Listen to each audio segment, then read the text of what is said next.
کے بعد پتہ چلا ہمارے رفیق محترم جناب قاری شہنواز عالم صاحب ماشاءاللہ آج اپنی دریا دلی کا اظہار کر رہے ہیں کہ ہر پروگرام میں انہوں نے ہر بچے کو انعام دیا، ہر پروگرام میں ہر بچے کو انعام دیا۔ اللہ تعالیٰ قاری صاحب کے علم میں برکت عطا فرمائے، ان کے جذبات کا نیک بدلہ عطا فرمائے۔ ہمارے بڑے مخلص ساتھی ہیں اور بڑا ہمارا خیال رکھتے ہیں، اور یہ بات میں آپ کے سامنے صرف منہ دیکھی نہیں کر رہا، حقیقت ہے۔ قاری صاحب ہمیں مانتے بہت ہیں اور ایک ساتھ کھانا کھاتے ہیں، اور جب بھی کچھ آتے ہیں تو میرے لیے کچھ نہ کچھ لے کر کے آتے ہیں۔ ہمارے بڑے خاص آدمی ہیں۔ اللہ تعالیٰ قاری صاحب کے جذبات کو سلامت رکھے، اور قاری ابو شہمہ صاحب جنہوں نے اس پروگرام کو رچایا بسایا سنوارا سجایا، اللہ تعالیٰ ان کی علم میں برکت عطا فرمائے، وہ بھی ہمارا بڑا خاص خیال رکھتے ہیں، ہمارے قریبی ساتھی ہیں۔ یہ کہہ لو کہ یہ دونوں حضرات ہمارا داہنا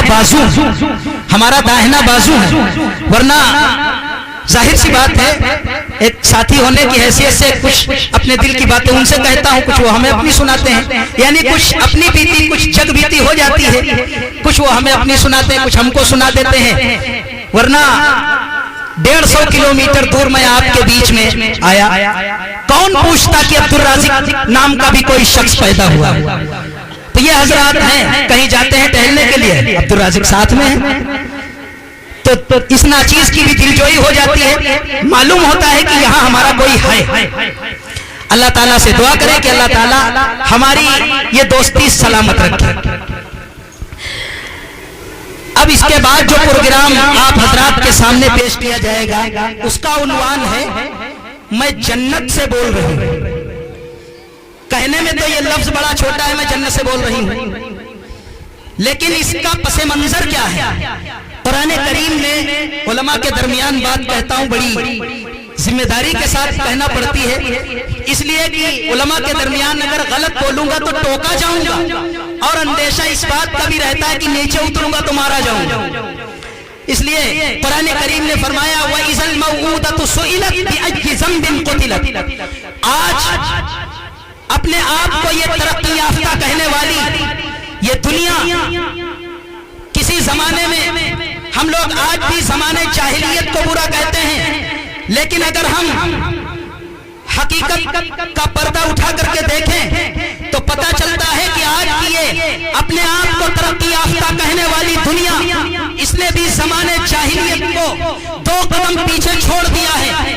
زمانے جاہلیت میں لڑکیوں کو پیدا ہونے کے بعد زندہ دفن کیا جاتا تھا، آج کی اس بے وفا دنیا نے لڑکیوں کی وہ زندگی کی چند سانسیں بھی چھین لی کہ جب کوئی عورت حمل سے ہوتی ہے، یہی تمہارا مہیلاؤں کا سامان ہے کہ تم ایک طرف ان عورتوں کی عزت پر حملہ کرو اور دوسری طرف اور ان بچیوں کو جو ماں کے پیٹ میں پل رہی تھی ان کی زندگی ان کے پیٹ میں ہی چھین لو۔ جس جگہ کو اللہ تبارک و تعالیٰ نے بچے کے پلنے کی جگہ بنایا تھا، تم نے اسے قبرستان بنایا۔ ماں کے رحم کو، ماں کے پیٹ کو اللہ نے بچے کی پرورش کی جگہ بنایا تھا، تم نے اسے قبرستان اور شمشان گھاٹ بنا کر رکھ دیا۔ پھر تم کہتے ہو یہ دنیا ترقی کر رہی ہے اور اسلام وہی 1400 سال پرانا نظام لیے چلا آ رہا ہے۔ اے دنیا کے عقل کے اندھو سنو، اسلام نے جو زندگی دی ہے تم 100 بار مر کے جیو گے وہ زندگی نہیں دے سکتے۔